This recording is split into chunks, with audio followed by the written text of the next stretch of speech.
Hello guys, it's your guy Daniel and I'm back yet with another video. And in today's video we are going to be building a blog website using Django. Remember, Django is a Python framework that is used to build a backend for websites.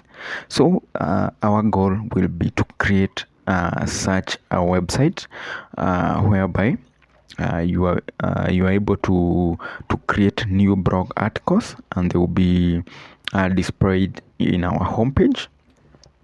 Let me just go through a few features for the blog that we will be creating for the next 1 or 2 hours. So this is the blog website, and the homepage will comprise the list of the blog posts that we have included. And for this case I just added some few blog articles and included pagination feature, whereby instead of having hundreds of blog posts in one page, you are able to display say about 10, and you are given something like this. So you are able to navigate through the number of pages that exist for your blogs. Then what we have here, we have the category of the blog, and we are also able to see the number of comments that are attached to this particular blog article. Then here with me I also have the search functionality, whereby I can be able to search for my blog post.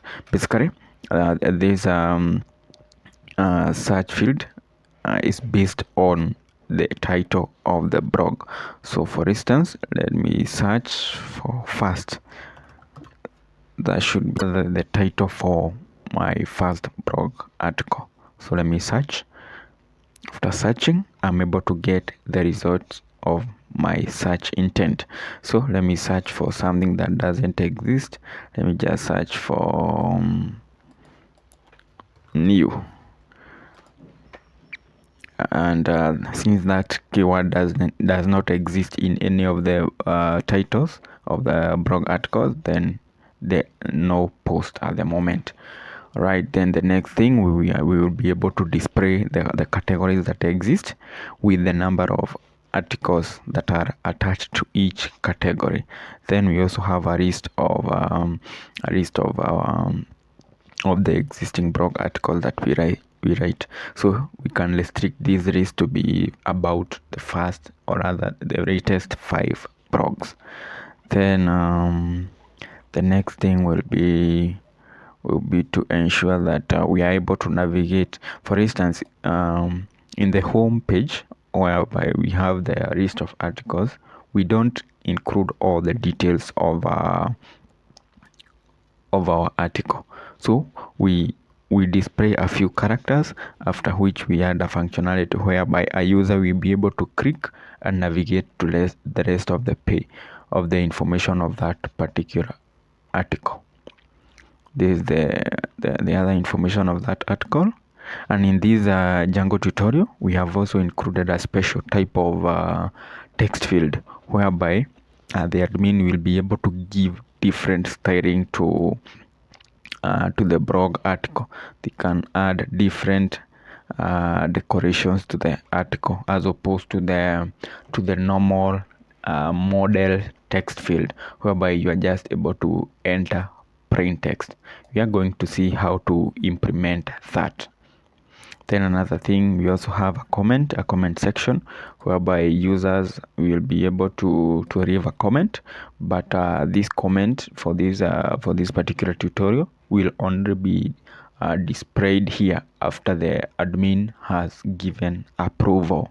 We are going to see how to achieve that.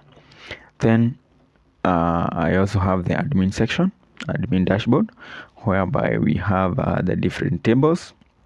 One of them is the blogs, whereby you are going to be adding the blog articles. You're also going to be defining categories dynamically, and also the comments.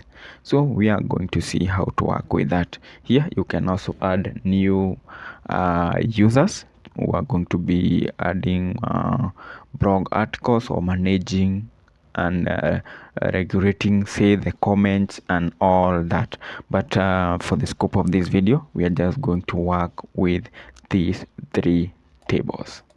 All right, then for this particular template, we are just going to work on the blog section. I haven't worked on other pages, for instance, about us, contact us, and all that. We have just worked on the blog section. So this template, I got this template from this website. It's a website with free CSS templates.